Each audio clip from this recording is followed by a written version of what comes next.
ॐ नमो भगवते वासुदेवाय। ॐ नमो भगवते वासुदेवाय। ॐ नमो भगवते वासुदेवाय। ॐ नमो भगवते वासुदेवाय। ॐ नमो भगवते वासुदेवाय। ॐ नमो भगवते वासुदेवाय। Charan prayers, all Guru Shishya Parampara and Krishna and others we can offer together. ॐ अज्ञानतिमिरान्धस्य ज्ञानाञ्जनशलाकया चक्षुरुन्मिलितं येन तस्मै श्रीगुरवे नमः। श्रीचैतन्यमनोभीष्टं स्थापितं येन भूतले स्वयं रूप कदा मह्यं ददाति स्वपदान्तिकम्।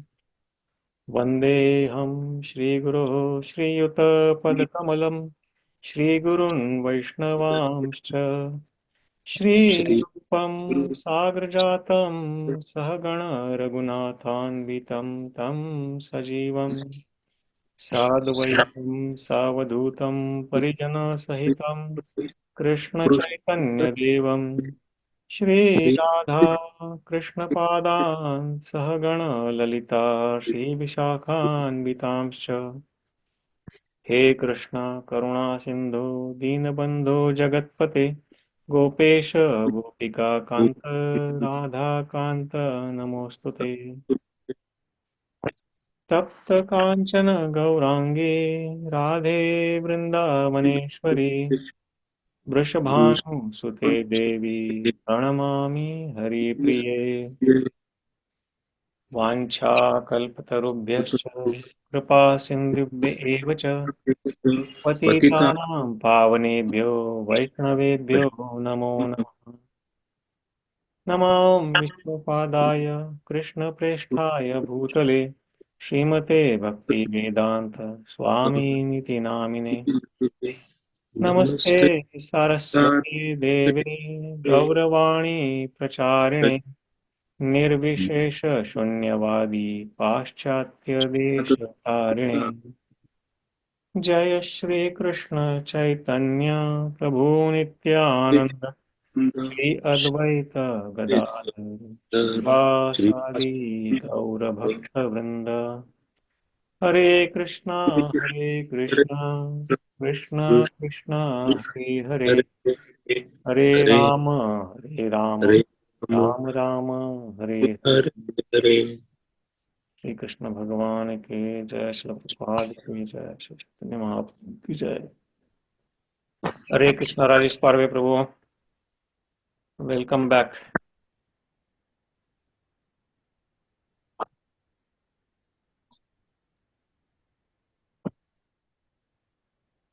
So we are reading from chapter 9, which is the most confidential knowledge, or Rajavidya Rajaguhya Yoga. We are actually, let's recap a little bit. Uh, so Krishna starts with saying that, hey Arjuna, I am going to give you this knowledge which is very confidential, or the most confidential, because you are not never envious of me, Mayanaga, Anusuyave. And then he claims that this knowledge is the king of all knowledge, at the same time, king of all the secret, Rajavidya, Rajaguhyam.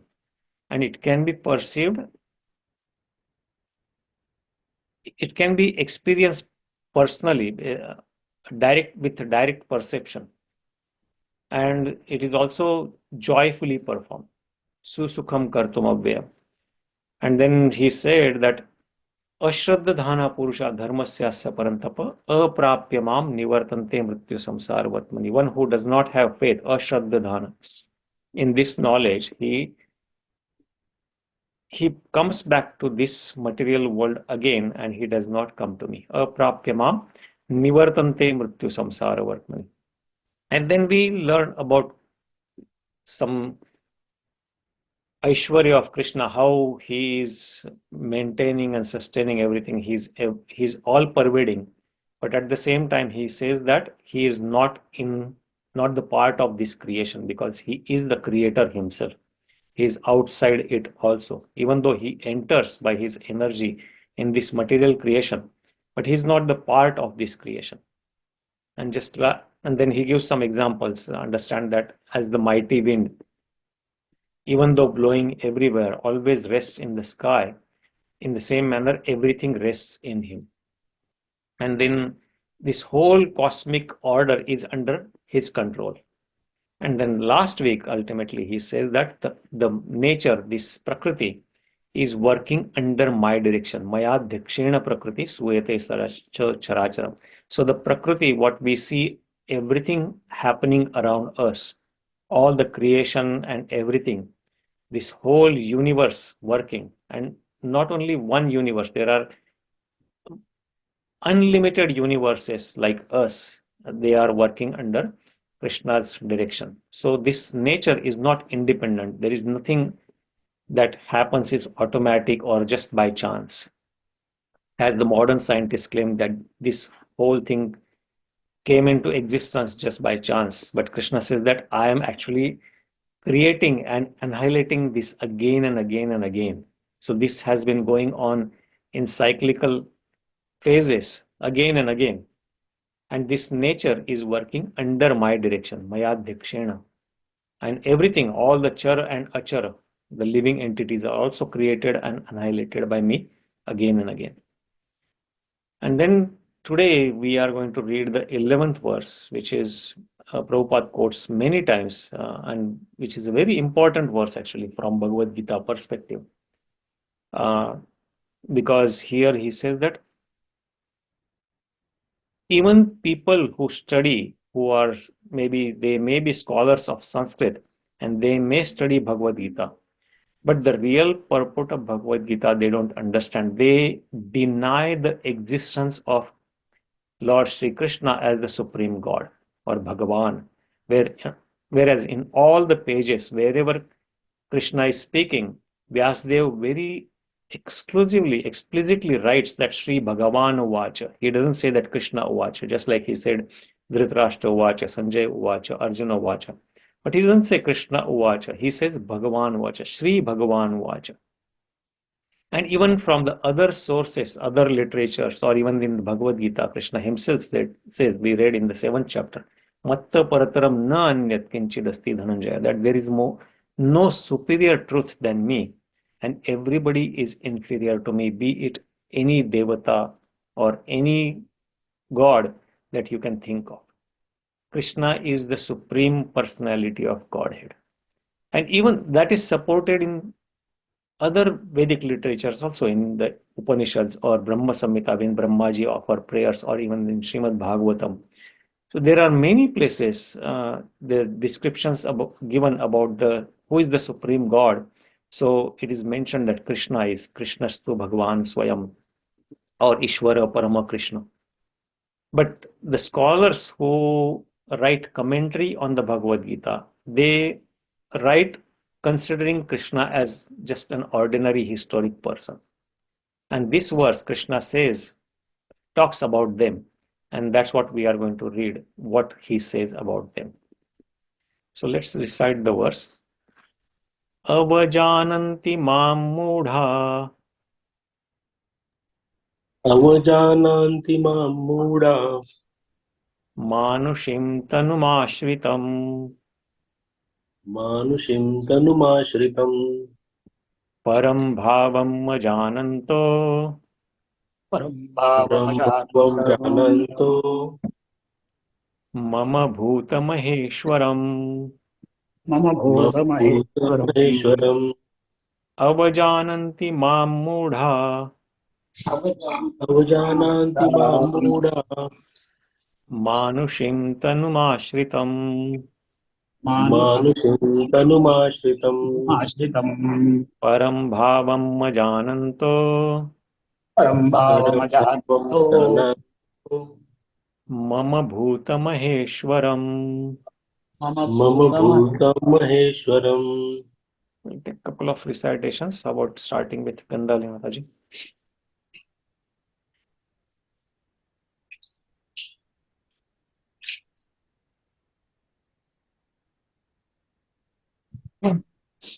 avajānanti mūḍhā avajānanti mūḍhā mānuṣīṁ tanum āśritam mānuṣīṁ tanum āśritam paraṁ bhāvam ajānanto paraṁ avajānanto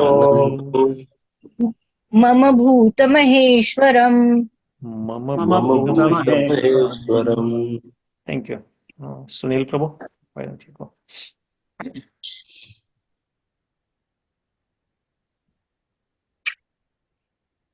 avajānanti mūḍhā Avajānanti mūḍhā mānuṣīṁ tanum āśritam mānuṣīṁ paraṁ bhāvam ajānanto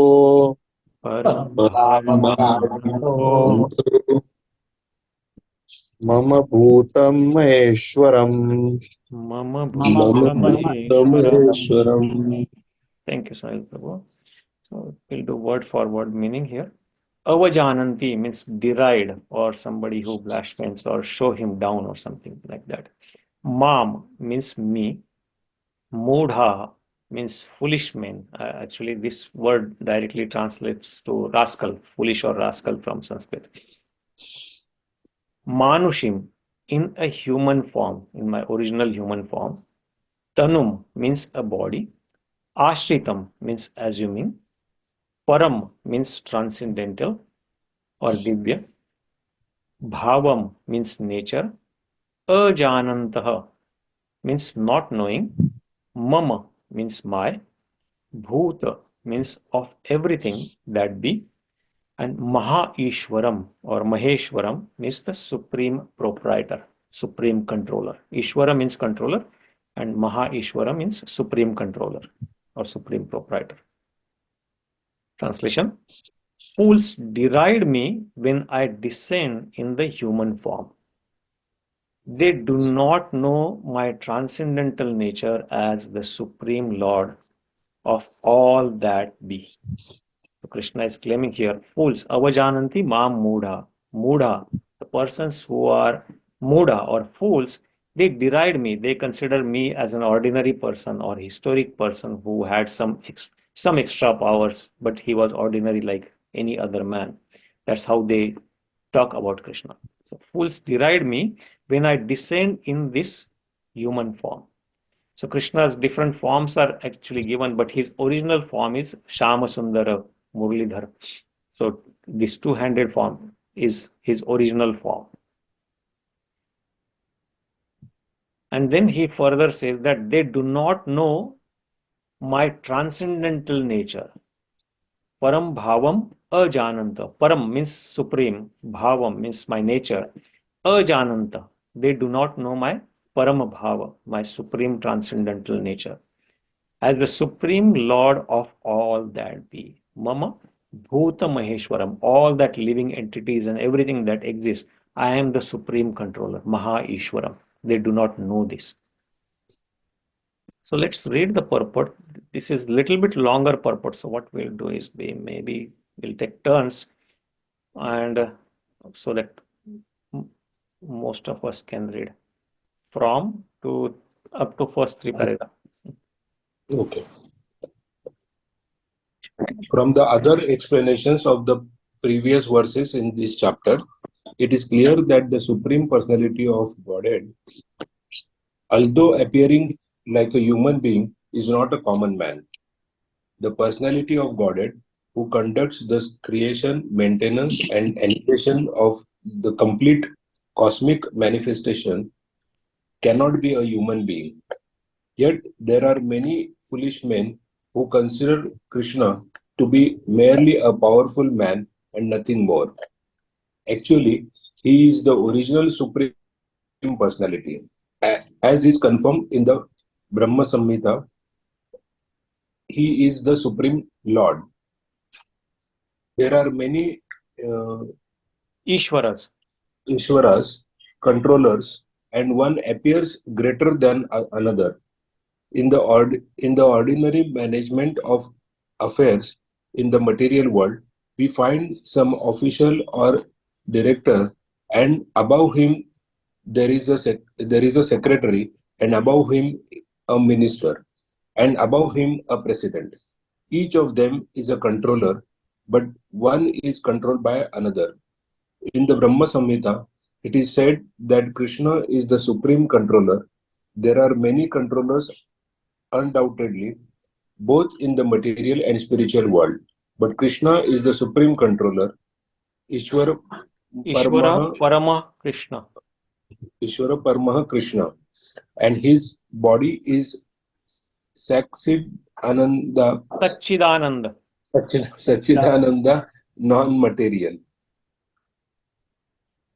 Material bodies cannot perform the wonderful acts described in previous verses. His body is eternal, blissful, and full of knowledge. Although he is not a common man, the foolish decide him and consider him to be a man. His body is called here mānuṣīṁ because he is acting just like a man, a friend of Arjuna's, a politician involved in the battle of Kurukshetra. Kshetra. In many ways, he is acting just like an ordinary man, but actually his body is Satchidananda Vigraha, eternal bliss and knowledge absolute. This is confirmed in the Vedic language also. Satchidananda Rupaya. Rupaya Krishnaya. I offer my obeisances unto the Supreme Personality of Godhead, Krishna, who is the eternal blissful form of knowledge. There are other descriptions in the Vedic language also. Tam ekam govindam, you are Govinda, the pleasure of the senses and the cows. Satchidananda Vigraham, and your form is transcendental, full of knowledge, bliss, and eternity. Thank you, Prabhu. So maybe we can go over this quickly and then we can jump to the other parts. So here clearly Prabhupada is giving some descriptions and references here. So he quotes that from the explanation of previous verses, we understood that when Krishna claims that all the universes and everything that is being created is maintained by me, even though I am seem to be in it, but I am not part of it. I am not the part of creation. And the example we saw that even maybe a king or particularly when a president or king visits a prison house, so even though he enters in the prison house, he's not a prisoner, he's just a visitor, but he is the one who is controlling and maintaining all the prison house management and everything. It is working under his control. In the same manner, even Krishna comes in this, but he's not part of this creation. He is outside this creation also. He's not just like any other human on this earthly planet. So it may seem that even that when he was performing his pastimes or his leela here, and he was with Arjuna, he was in the Vrindavan, he was working with the gopis and everyone. Yet he was just an ordinary human child, or he was a human being, but he is not that. So he is the original person, or he is the supreme Ishvara, Parama Ishvara, Ishvara Parama. So Ishvara, so Prabhupada gives that example that there are many Ishwaras. Ishvara literally means controller. And he gives some examples that in ordinary management affairs also there are some officer, he may have control over some of his staff, but he is not the supreme controller because he is also controlled by somebody. His manager may control him, and some minister may control the manager, and the president may control the ministers, and even the president is controlled by people in general. But in general, also in all the human beings, if they think that I am the supreme controller, but they are controlled by material nature and everything, they get old, they have to die. So all this, but when we see that everyone is controlled by someone, so we can see that there may be a supreme controller who is not controlled by anyone, but who is controlling everything. And who is that? So that's where when Brahmaji offers prayer, he says that Ishvara Parama Krishna Satchidananda Vigraha. That Ishvara Parama Ishvara is Krishna. And he has also a form, and his form is eternal, Sat, Chit, all knowledgeable, fully cognizant, and Ananda, completely blissful. So that kind of form, because he is not affected by the material nature. Even though whenever he comes in this material world, as we learned in the 4th chapter, Yada Yada Dharmasya Glanir Bhavati Bharata. So he comes to establish dharma, whenever there is declination or decline of dharma and adharma is increased, then he comes. But every time he comes in his own spiritual body. He does perform some pastimes of human like, or he comes in different forms. But he is always completely spiritual. He and his body and his form are non-different. He is the absolute truth. Just like when I say I and my body are different. When I leave this body starts decaying and this body is useless. But Krishna and his body are non-different. He is the same complete, full spiritual being. So that's the difference between a human or any living entity and Krishna himself, Krishna. And then Prabhupada gives some examples from Gopal Tapani Upanishad here. So Satchidananda Rupaya Krishnaya. So this is the very first verse of Gopal Tapani Upanishad. Or here he says that Tam Ekam Govindam, that he's the one supreme personality of Godhead. Even in the Kathopanishad, it says that Nityo Nityanam Chetanash Chetananam Eko Bahunam Yo Vidadhati Kama. So everybody is Nitya. All the living entities, as we read in the 2nd chapter of BhagavadGita, the spiritual entities are eternal. They never die. Ajo Nityam Shashvatoyam Puranam Nahanyate Hanyamane Sharire. That even when this sharir dies, when this body dies, but the soul, the spiritual being, the living entity remains as is. They take just another body. But among all these living entities, there is one supreme living entity, Nityo Nityanam. Among all the Nitya, there is one supreme Nitya. Chetanash Chetananam. Among all these conscious beings, he is the source of everybody's consciousness. Chetana. Eko Bahunam Yo Vidadhati Kaman. And he is the one supreme who is fulfilling desires of all the other living entities and who is maintaining all of them. So that supreme person is Krishna. So that is what it is talking about. So let's read the further purport.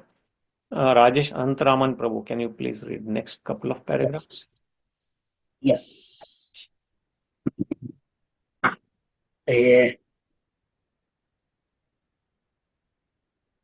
Despite the Yes.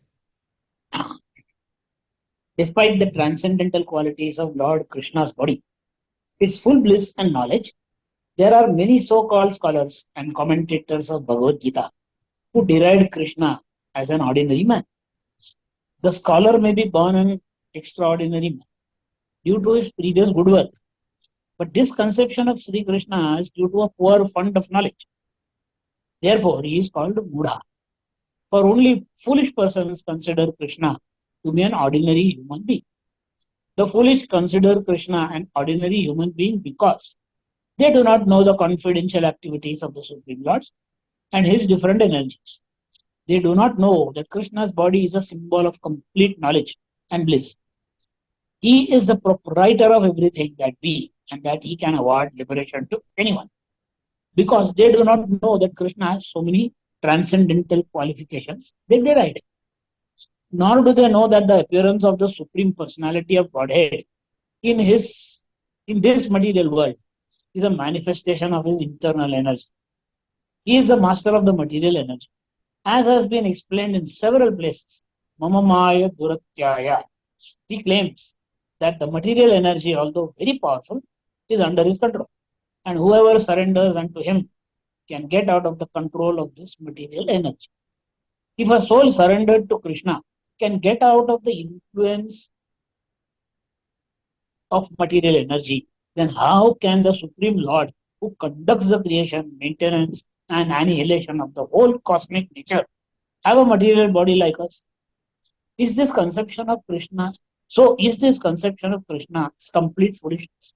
Foolish persons, however, cannot conceive that the personality of Godhead Krishna, appearing just like an ordinary man, can be the controller of all the atoms and of the gigantic manifestation of the universal form. The biggest and the minutest are beyond their conception. So they cannot imagine that a form like that of a human being can simultaneously control the infinite and the minute. Although he is controlling the infinite and the finite, he is apart from all this manifestation. It is clearly stated concerning his yogam aswaram. Aishwaram, sorry. Concerning his yogam aishwaram, his inconceivable transcendental energy, that he can control the finite, infinite, and the finite simultaneously, and that he can remain aloof from them. Although the foolish cannot imagine how Krishna, who appears just like a human being, can control the infinite and the finite, those who are pure devotees accept this, for they know that Krishna is the Supreme Personality of Godhead. Therefore, they simply completely surrender unto him and engage in Krishna consciousness, devotional service of the Lord. Thank you, Rajesh Babu. So, Hare Krishna. briefly, Hare Krishna. So, here again it is repeated some things, but Krishna, Prabhupada claims one thing that we talked a little bit about, that there are many people, they write commentary. The scholar may be born an extraordinary man due to his previous good work by his karma. A scholar who is writing a commentary on BhagavadGita or about Krishna, they may be writing, they may have some scholarship or they have an understanding of Sanskrit, but the conception of Krishna is due to their poor fund of knowledge, because they don't understand Krishna. And how do we understand Krishna? Krishna claims in the Bhagavad Gita itself that how one can understand Krishna. Bhaktya mām avajānanti yavan yaścāsmi tatvata tato mā tatvato jñātva vishate tadanantaram. Krishna says in the 18th chapter that only by bhakti one can understand me, not by karma, not by jnana, not by yoga, not by dhyana, anything. And that's why in the Dhyana Yoga chapter, in the 6th chapter, he told Arjuna that karmibhyo diko yogi, jnanibhyo pi diko mata, tapasvibhyo diko yogi, tasmad yogi bhavarjuna. So you should become yogi, because yogi is better than karmi, is better than jnanis, and better than tapasvis. But what kind of yogi? Then he says that yoginam api sarvesham madgate nantaratmanam shraddhavan bhajate yo mam same yukta tamo mata. Out of all the yogis who are trying to follow all the different types of path of yoga, the highest yogi is one who is shraddhavan bhajate yo mam. One who is shraddha purvak, with full staunch faith, engages in my bhakti, my devotional service. Because all the purports of Veda, all the yogic siddhis and everything is given to him just because he is devotee of Krishna. And only that person can understand Krishna. And that's why just somebody who may write scholar, who may be a scholar from materialistic point of view, and he is writing a commentary of Bhagavad Gita, but if he claims that Krishna is an ordinary person, that means he did not understand Bhagavad Gita. Because on all the pages of Bhagavad Gita, Krishna is referred as Bhagavan, and he claims in many places that he is the Supreme Person. So Therefore, he is called mūḍhā or foolish person. And this mūḍhā could be just because he don't understand, he may be ignorant, or many times he may be envious of Krishna. Because it's not that why I am not enjoying, it's why Krishna is enjoying, but I am not. That's the problem people in general have. But he is supreme person, he is the supreme enjoyer, bhoktaram yajñatapasam sarva-loka-maheśvaram. And he is the one who is maintaining everybody, but that nobody wants to accept. So foolish consider Krishna as ordinary human being. And so other things he is mentioning here, that as it is explained here, that this mama maya durattaya, devi hesha gunamayi mama maya durattaya, Krishna already said in the 7th chapter that this maya, mama maya, he says that maya, this devi maya is my energy, but this is very difficult for living entities to overcome. They are all under control of this maya. Māmev ye prapadyante mayam etam tarantite. But whoever surrenders unto me, mam eva ye prapadyante, whoever takes shelter of me, mayam etam tarantite, they can easily cross over this maya. And again, the previous verse itself, he says that maya dekshena prakriti suyate sacharacharam. So this whole material creation, or there are different maya actually, mahamaya, yoga maya. So all these are under control of Krishna. So how can people in general, they think that, oh, Krishna, when he comes in this material world, he is also under control of maya. So if he can come under illusion of maya, how can he be supreme? How can, because he says that rather maya is under control of him. And when he claims that I am the one who can give liberation to everyone, how can he is not free then? Who will give liberation to him? Nobody has to give liberation to him. Because in the 18th chapter, he says that sarva dharman parityajya mamekam sharanam vraja. Give up all the so-called religions, what you have concocted, and only take shelter of me. Mam ekam sharanam vraja. Aham tvam sarva papebhyo mokshaishyami. I'll free you from all the sinful reactions, whatever you have accumulated in your past lives, and free you. Mokshaishyami. Ma shucha. Do not fear. So if he claims that he is the one who is going to give liberation to ordinary people, how can he be ordinary? He's not the one who is, unless he is free himself, how can he give freedom? So he never comes under control of this material energy or maya. Rather, this maya is working under his control. And then in previous few verses, his yoga aishwaryam, we saw that how he is the one who is controlling. So every whole creation rests in me. That's what he said. Look at my aishwarya, my opulence, that even though this, and he gave an example that just like wind is very powerful, it can destroy everything, but it still rests in the space. Just like wind rests in the space, everything rests in me. So he is the one supreme controlling, and he can control everything from infinite to minute, infinite to finite. So he is controlling from the smallest of the atom to the largest of the universe, the whole creation, including the material and the spiritual creation. Aham sarvasya prabho matta sarvam pravartate. That I am the source of everything, and from me comes everything, both spiritual as well as material existence. Aham sarvasya prabho matta sarvam pravartate. Iti matva bhajante maam mūḍhā bhāva samanvita. And one who knows this in truth, he engages in my bhakti, bhajante maam, and he is considered as mūḍhā or intelligent person. He is the one real intelligent person. So let's read the next few paragraphs. And There are many controversies between the impersonalities and the personalities about the Lord's appearance as a human being. But if we consult BhagavadGita and Srimad Bhagavatam, the authoritative text for understanding the science of Krishna, then we can understand that Krishna is the Supreme Personality of Godhead.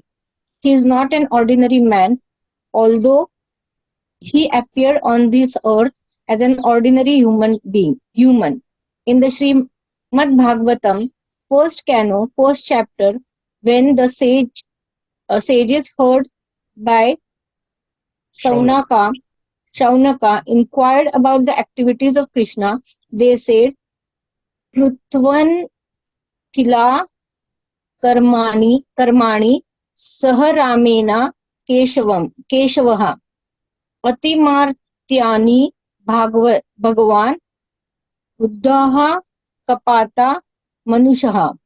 Lord Sri Krishna, the Supreme Personality of Godhead, along with Balram, played like human being, and so masked he performed many superhuman acts. The Lord's appearance as a man bewilders the foolish. No human being could perform the wonderful acts that Krishna performed while he was present on this earth. When Krishna appeared before his father and mother, Vasudeva and Devaki, he appeared with 4 hands, but after the prayers of parents, he transferred himself into an ordinary child. As stated in the Bhagavatam, Bhuva prakrutya sisuha, he became just like an ordinary child, an ordinary human being. Now here again, it is indicated that the Lord's appearance as an ordinary human being is one of the features of his transcendental body. In the 11th chapter of Bhagavad Gita, also it is stated that Arjuna prayed to see Krishna's form of 4 hands. After revealing this form, Krishna, when petitioned by Arjuna, again assumed his original human-like form. These different features of Supreme Lord are certainly not those of an ordinary human being. Some of those who deride Krishna and who are infected with the Mayavadi philosophy quote the following verse from Srimad Bhagavatam to prove that Krishna is just ordinary man. Aham sarveshu bhuteshu Atma avasthita. bhutatma avasthitaha sada. The Supreme is present in every living entity. We should better take note of this particular verse from the Vaishnava Acharya. Acharya, like Jiva Goswami and Vishwanatha Chakravarti Thakur, instead of following the interpretation of unauthorized persons who deride Krishna. Jiva Goswami, commenting on this verse, says that Krishna, in his neophyte devotee who simply बराबर है ना नहीं And following interpretation, unauthorized persons like deride. Unauthorized persons who deride Krishna, Jiva Goswami, commenting on the verse, says that Krishna in his Plenary expansion as Paramatma is situated in the moving and the non-moving entities as the super soul. So any neophyte devotee who simply gives his attention to the Archamurti in the form of Supreme Lord in the temple and does not respect other living entities, he is uselessly worshipping the form of the Lord in the temple. There are 3 kinds of devotees of the Lord, and the neophyte is in the lowest stage. The neophyte devotee gives more attention to the deity in the temple than to other devotees. So Vishwanath Chakravarti Thakura warns that this sort of mentality should be corrected. A devotee should see that because Krishna is present in everyone's heart as Paramatma, everybody is the embodiment or the temple of the Supreme Lord. So as one offers respect to the temple of the Lord, he should similarly properly respect each and every body in which the Paramatma dwells. Everyone should therefore be given proper respect and should not be neglected. Thank you. There are also many impersonalists who deride temple worship. They say that since God is everywhere, why should one restrict himself to temple worship? But if God is everywhere, is he not in the temple or in the deity? Although the personalist and the impersonalist will fight with one another perpetually, a perfect devotee in Krishna consciousness knows that although Krishna is the supreme personality, he is all pervading.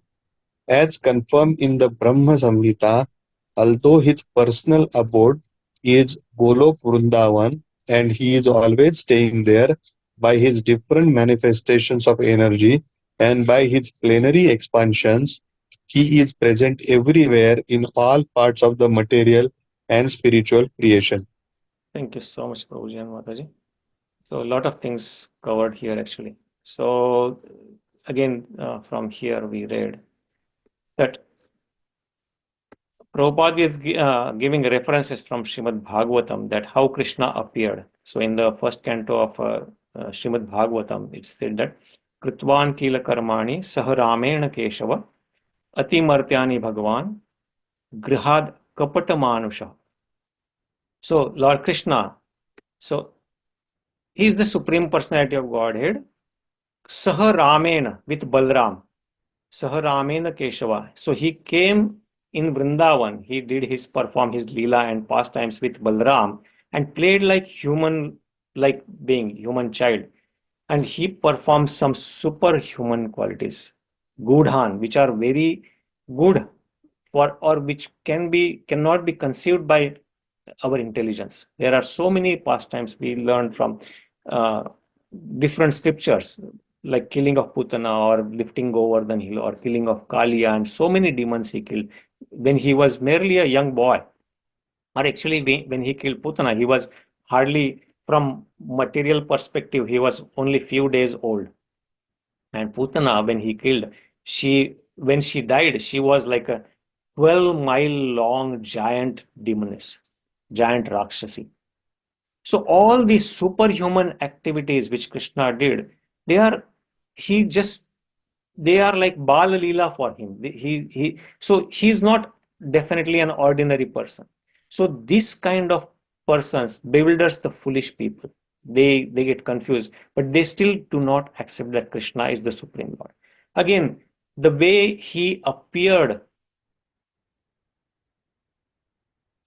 in the prison in front of Devaki and Vasudev, when he was so-called born in the prison house where Kamsa had kept Devaki and Vasudev. So first he appeared in a four-handed full form with Shankha, Chakra, Gada, Padma, all his crown and fully decorated with garland and everything. But then they offered prayers, and this is all documented in Srimad Bhagavatam. And this verse is given here, that then they prayed to him, and then Vasudeva was kind of afraid that, oh, Kamsa might, because he had parental affection, Vatsalya Bhav. So he was still afraid that, oh, Kamsa, if he comes, sees you, then he might kill you. So then he asked him to transfer him into an ordinary child. And when Krishna told him that, okay, you can take me from here now to Gokul, where Yashoda has given birth to a child, girl, and you can bring that and put me there. So this all is documented. So this is not an ordinary personality there. So all this information can say that he is the Supreme Personality of Godhead. And also in the 11th chapter of Srimad BhagavadGita, when Arjuna saw the Virata Rupa, he was completely bewildered. But then he requested Krishna to finish that Virata Rupa. And then he was desiring to see his Chaturbhuja form, which comes again from Krishna, the Chaturbhuja Narayana form. So Tenaiva Rupena Chaturbhujena, when he asked Arjuna. Arjuna asked that I want to see that form like of you. So then at that time also Krishna doesn't have to do some tapasya or yoga, or he didn't say that, oh, now I have to prepare for it, I have to get ready, practice for it. No, in the because everything originates from him. Even the Chaturbhuja form of Narayan comes from Krishna. So he immediately showed him that Chaturbhuja form with holding Shankha, Chakra, Gada, Padma. And then he came in his original human-like form, mānuṣīṁ Rūpam, original, which is his original form. So Prabhupada again claims of the Mayavadi philosophers. The Mayavadi means somebody, we read the two words here, impersonalist and the personalist. So impersonalists are the Nirakaravadi, that God cannot have a form. God does not have a form. That's what their claim is. And they quote this verse. The Mayavadi philosophies, they may claim this verse where it says from Srimad Bhagavatam that aham sarveshu bhuteshu bhutatmavasthita sada, that I am always sada existing in all the living entities. So yes, Krishna says that he is existing in all the living entities, but in the form of a Paramatma. In the 13th chapter, he says that when Arjuna asked him, what is the knowledge? Can you please tell me first what is Prakriti, what is Purusha, what is knowledge, and all these questions he asked. And Krishna says that what is Kshetra? Let's see those verses, first 3-4 verses in the 13th chapter. We can quickly go to that. So he says that the Kshetra is this body by which a person performs activities. So this body of a living entity is considered as Kshetra. And then Kshetrajna is one who knows this body, or one who is the knower of the body. So you, I, and every living entity know their own body to some extent. They have experience of their own bodies. But he also claims that Kshetrajnam chapi mam vidhi sarva kshetreshu bharata. First he says that idam shariram kaunteya kshetram iti abhidhiyate. That this body, O Kaunteya, is called Kshetra. And etad yo vetti tam prahu kshetrajnam iti tadvidha. And one who knows this body and one who uses this body, that is called Kshetrajna, or the knower of the field and the knower of the field. But at the same time, he says that there is also another Kshetrajna. Kshetrajnam cha api mam. Know that I am also one Kshetrajna, but I am sarva kshetreshu bharata. I know everybody's body. I know everyone. I can experience everyone who is experiencing. So, and because he is present as Paramatma in every body. And even in the 23rd verse, he says further that Upadrashta Anumanta Bharta bhūta-maheśvaram. That he is the Upadrashta, who is the overseer, who is always watching what the person is thinking, what he's doing, what he's speaking. So he's keeping an eye on everyone, Upadrashta. Anumanta, he's also permitter, who is giving anumati to perform all these activities, because we are so much engrossed in all these material activities that, but for everything based on our karma and based on our desire, Krishna is giving anumati. And he is also Bharta. He is the maintainer of every living entity. He is also Bhokta. He is the enjoyer of everything. He is Maha-Ishvara. Again, this word comes here. He is the supreme controller. And who is that? Paramatma iti cha api ukta. So he is called Paramatma. By his Paramatma feature, he is in every living entity. And that's what here it is also mentioned. Aham sarveshu bhuteshu bhutatma avasthitah.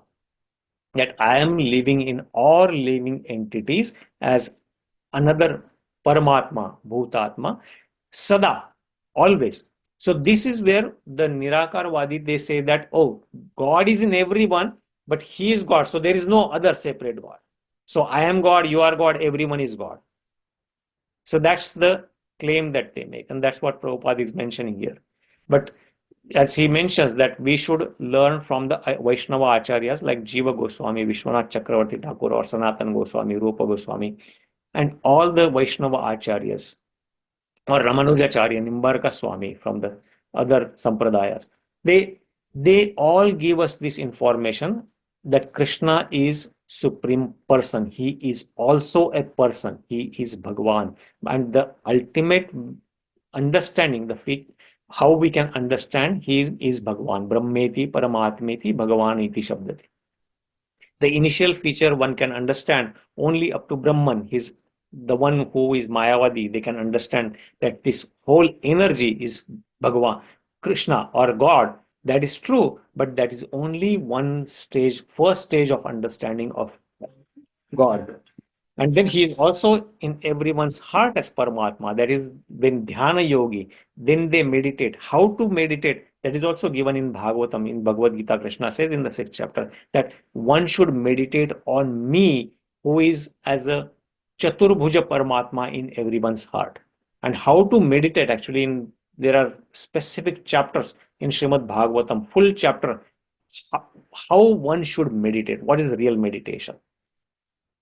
And then that Archamurti, he comes in the Archamurti form because we cannot, with our blunt senses, we cannot perceive him. So he gives us opportunity that we can worship him in the deity form. And then there are, in the last paragraph, he mentions, Prabhupada mentions that there are some impersonalists, again, the Nirakaravadi. They say that God is everywhere. Why there is no need to go to temple? So Prabhupada defends that why you don't go to temple, because he is also in temple then. But there are many scriptural injunctions where how one can achieve God, how we can worship him in his Archamurti form. Because he is so merciful, we cannot perceive God, we cannot see with our senses. That's why there are specific vigrahas that given. There are 8 specific different materials given from which when one creates a murti of God, then when one does prana pratishtha, that we just heard, we have been hearing this word prana pratishtha. Then when the temple prana pratishtha, then that murti doesn't remain idle, it becomes deity. And that's why we don't call it as idol worship, because idol is anybody's just a form. But when we say deity, that is actual person. With prana pratishtha, that Krishna enters, or Rama in his form enters in that deity, and he is the person himself there, who is accepting our worship in the form of deity. So he and the murti are non-different. And that's why when temple is open, we do prana pratishtha. We just don't start worshipping the murti as it is, but we invite the deity to enter in it, and then we offer all the worship to that person himself. So Krishna and the murti are not different. And that's why he's in the temple or in the deity also. And because we, with our blunt senses, cannot perceive him, that's why temple worship is recommended. But temple worship was also recommended mostly in the Dwapar Yuga, and we are still in the Sandhya, or in the beginning of Kali Yuga. That's why it is still in the Kali Yuga. Actually, we have double benefit. We can worship Krishna through temple worship, Murti Puja, as well as the Yuga Dharma for this Yuga, Kali Yuga, is Sankirtan. Yagnai Sankirtanit Praya Yajanti Sumedasa. So just chanting his name, we can associate with him and we can worship him. And for that, there is no restriction left, because for deity worship, you have to follow so many rules and regulations and cleanliness. But for chanting his name, for japa, there are no rules and regulations for Kali Yuga. You can chant at any time, anywhere. Just chant his name. And that's why the mantra also, what Kali Santaran Upanishad or other mantras, Harer Nama, Harer Nama, Harer Namayeva Kevalam, Kalo Nasteva Nasteva Nasteva Gatiranyata. So that Hare Krishna Mahamantra is given for this Kali Yuga, and that is the mantra meditation that is recommended. So I will stop there and we can take some reflections. I went over 4 minutes than my scheduled time. That's okay. So any quick reflections, Prabhuji? So just to summarize what today's verse, going back, so Krishna is saying that fools deride me. They do not accept me as supreme person or supreme Bhagwan. They deride me when he comes in his human-like form, his original human-like form. And because why? They do not know my transcendental nature, paraṁ bhāvam, as the Maheshwaram, as the controller, supreme Lord or the supreme controller of everything that exists everywhere, even in the spiritual or the material world. So that's what was the purport of this verse today. Thank you so much, and we can take some more reflections and if there are any thoughts or questions.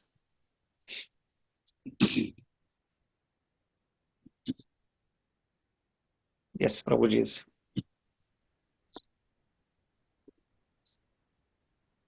Two things in it that he says, that people usually think that he is a mūḍhā. It talks of the human nature of, if he can do it, why can't I? That is the way we generally try to compete. But at the same time, Sri Krishna also says that with every human, there is a little bit of Krishna in him. You have to respect that. If you start competing that way, chala jamala mala ka nahi is a derogatory way. You try. I mean, Sri Krishna also says you can be as well divine if you really try. But you don't have to compete like this, that if he can, why shouldn't I? And the other thing is about the idol worship. Something that we saw pratyaksha. The Ram temple vigraha, I don't know if people saw before the prana pratishtha and the eyes after. It's very difficult or near impossible unless Sri Krishna or Sri Rama himself willed it to see that difference in the eyes. There is a change in the murti, the divinity changes. But evda obvious is rare. So that means he has a message somewhere. Ka baba no samjhun gaya, it is not a joke. I mean, somewhere along he has subtly shown us. In fact, Yogiraj, the person who sculpted, he says, this is not the murti I sculpted. After the prana pratishtha, it is no longer what I sculpted.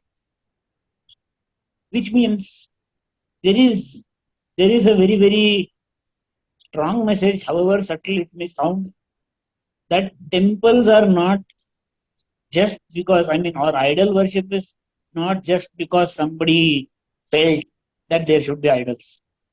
There is enough reason that whatever you do, you may sit somewhere and meditate.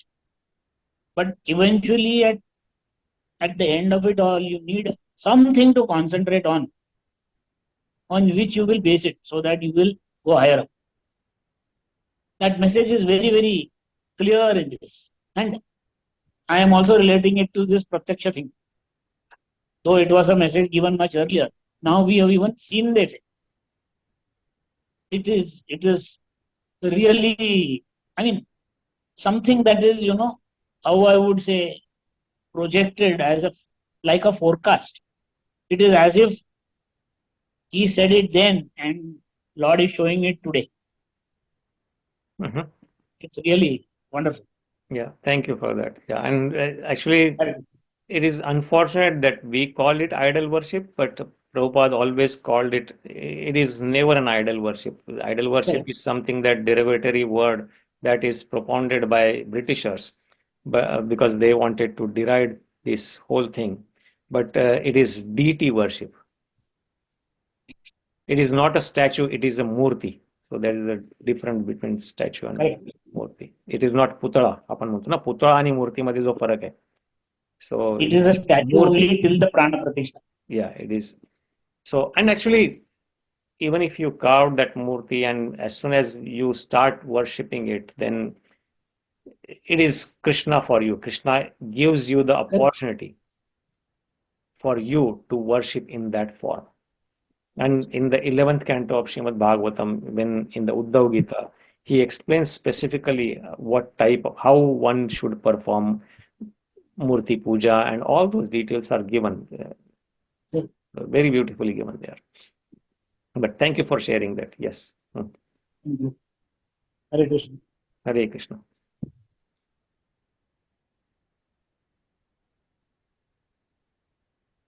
Any additional thoughts, Prabhuji? Is it clear that actually there are so many things coming to my mind, because there are so many personalities who wrote commentary on the Bhagavad Gita or who appreciate Bhagavad Gita, but they appreciate Bhagavad Gita from just a philosophical perspective and do not accept Krishna as the supreme Bhagavan. Right.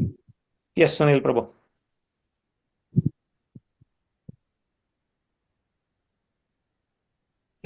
बऱ्याच वेळा मला असं वाटतं त्याला the way we start discussing and going into all this deep understanding, है ना, कि it is beyond our comprehension, beyond our knowledge, beyond our understanding to actually imagine all that. ठीक है ना, म्हणजे whatever we are discussing and all that, it's a form of it, but what exactly is the form of Godhead, it is beyond our understanding, or we do not have the capability given to us to understand what exactly it is. Thank you. Yes, that's perfect. But how can we understand it? That is given by, who can tell us? Correct.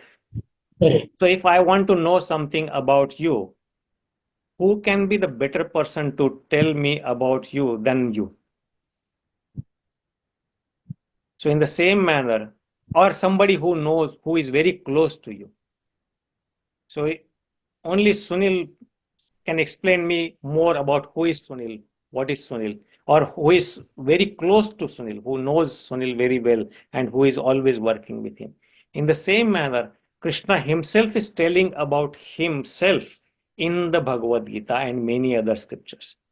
And he is also telling us in the 11th chapter of Bhagavad Gita, or in the 18th chapter of Bhagavad Gita, or in other chapters, where he says that only by bhakti one can understand me. Correct. So when he says that, then we have to take his word for granted. Then the descriptions also, then there are people who are close associate with him, whom he has revealed his form or his feature, then they also can reveal it to us. Om tad Vishnu paramam padam sada pashyanti surya vivive chakshuratatam yad vipraso. So there is a Rigved mantra where it says that just like ordinary people like us who can see the sun rays when we go out, we can see sun rays, right? We don't need any tool to see sun rays. We can see sun rays. In the same manner, the personality, Divyuva Chakshur, who have gotten the transcendental eyes, or whose eyes are anointed with knowledge, Jnana Chakshusha, then they can see the Tad Vishnu Paramam Padam. They can see the abode of Vishnu. They can experience it because it is revealed to them. And because they can see it, they can also show it to others through training. They can also explain it to others. That's what the Rigveda mantra says. The Om Tad Vishnu, Paramam Padam, that Param Pada, that abode of Vishnu, that can be seen by people. And then so how do we refer to? So somebody who has seen it, who is explaining it.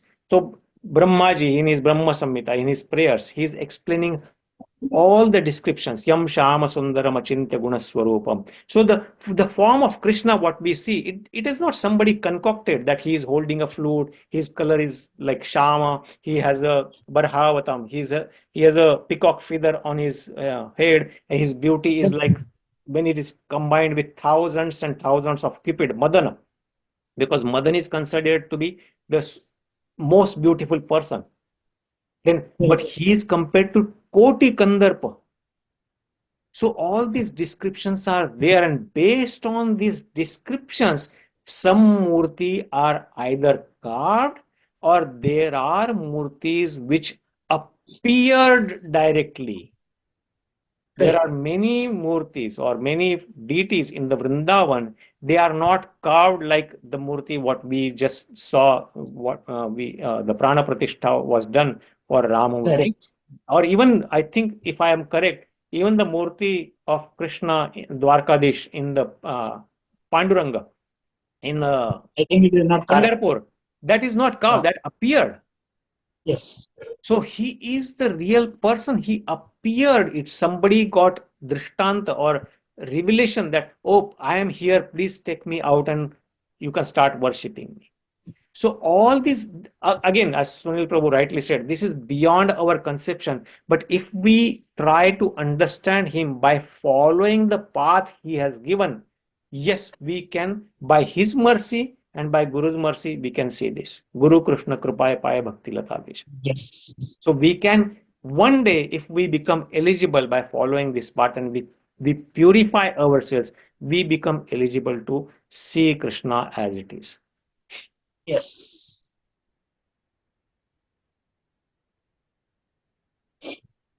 But these descriptions are given, and from that description we can understand. And Krishna, in many places, he said that he is the supreme person. Actually, people may say that, oh, God has no name. So it's true. God has no name. God cannot have a name. He cannot limit him to name. But because he is unlimited, he has unlimited names. Correct.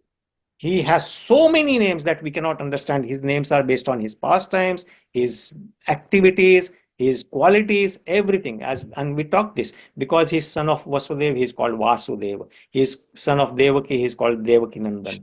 Or he is killer of Madhu demon, that's why he is called Madhusudan. But the most appropriate name for God is called Krishna. Ya Akarshayati Sa Krishna. One who attracts everyone, even the atheists, he attracts by his Maya. So that's why his name is called Krishna. And the word, the Sandhi, Krishna, is made up of two syllables, Krishna. So Krishna is the proper name of God, because Krishir Bhuvachaka Shabda Nascha Nirvritti Vachaka Tayor Aikyam Param Brahmas Krishna iti abhidhiyate. Krish means eternal attractive nature, who attracts everybody eternally. And Na means nirvritti vachaka. Na is, and Ram comes from Na actually. Na is the pleasure potency, one who gives pleasure, bliss to everyone. So Ramante Yogino Nante. The Rama comes only from the Na also. Rama means also pleasure. So Krishna is the, and Tayor Aikyam, Krish and Na, when those are combined together, Tayor Aikyam Param Brahma, that is the supreme Brahman. Krishna iti abhidhiyate, that is Krishna. So that's why Krishna is said as the most appropriate name for the supreme person who is existing, supreme personality of Godhead or Bhagavan. He's also referred as, again, in Vishnu Sahasranam, there are thousands named. Pitama Bhishma refers. There are, all these names are correct, but Krishna is the supreme name for God, or the supreme personality of God. So I hope that, I think that was a lot of more information beyond what I wanted to speak, but I hope that helps, Sunil Prabhu. Yes. Hoy. So I think, Kiran Prabhu, you want to add something before we stop, or Gandhali Mataji?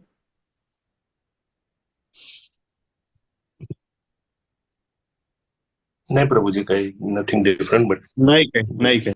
Okay, I hope this is helpful. Yeah. Again, we are trying to learn from our perspective as much as possible, but there is a lot more.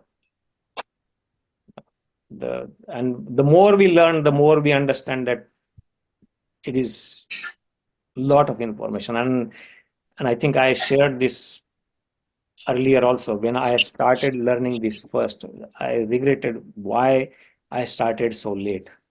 There is so much information in our Vedic literature, and this is so important for us as a human being. This is the real knowledge which unfortunately we have been kept away from or separated from. But